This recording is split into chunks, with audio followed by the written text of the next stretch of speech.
in all sectors, the generation of Raila Odinga, even in journalism, you find that people are being phased out. Nature is phasing people out. What are your thoughts in regards to that? Do you feel that our generation is ready for this monumental opportunity?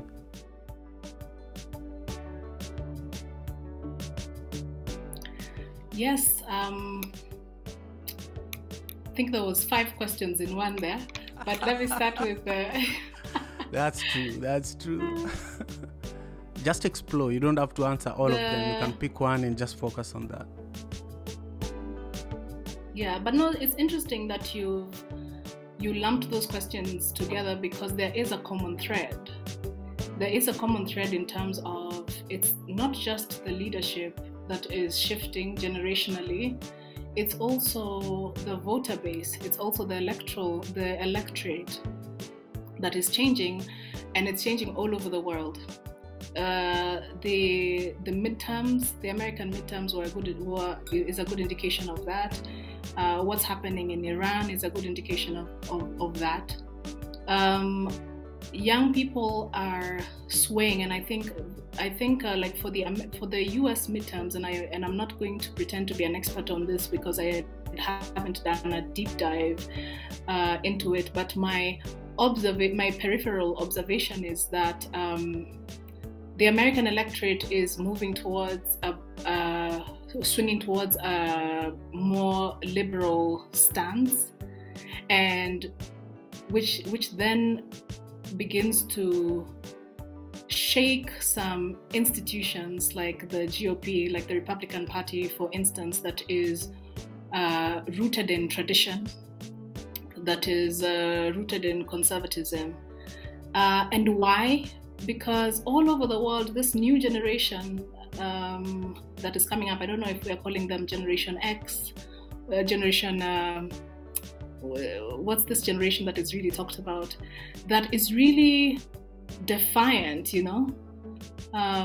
They're just because things are the way they are, they're not going to, accept it. They're not going to accept that this is the type of leadership that we deserve, for instance, or like you see the what's happening, the terrible things that are happening in Iran, and you see that a majority of the protesters are really young people.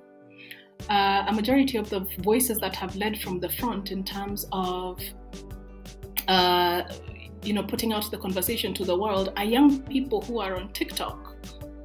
In fact, some of them have paid the ultimate penalty and been killed or been imprisoned, but they are so young, but taking their civic duty very seriously, and without that fear that may have been present in previous generations in terms of respect your leaders, or because this is the way it is and it's tradition, then it must remain so. No, they're breaking the barriers. And then what we are seeing, therefore, is perhaps around the world, a new strain of leaders that will increasingly reflect the thinking of this new generation.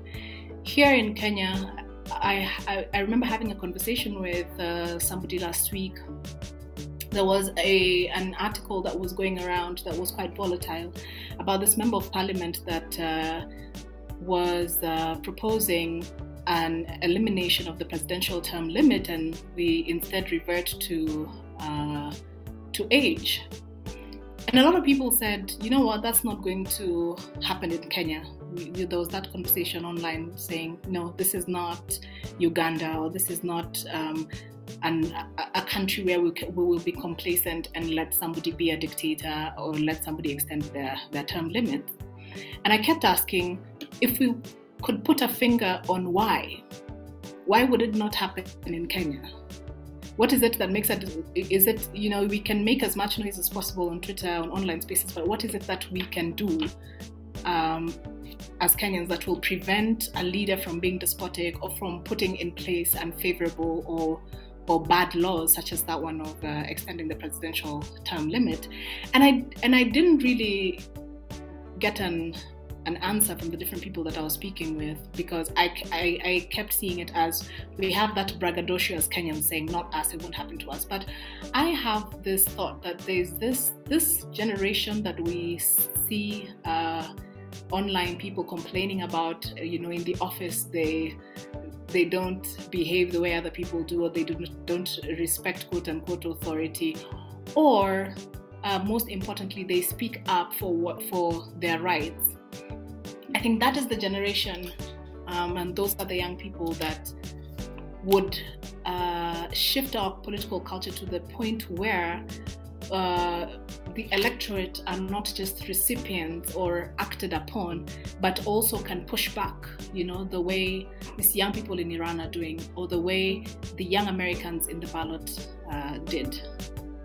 So no, you're right in saying that there's a generational shift, and I think that generational shift, both in leadership and in the electorate, is one that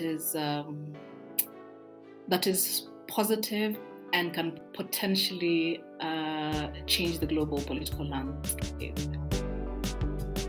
Thank you so much, Daisy.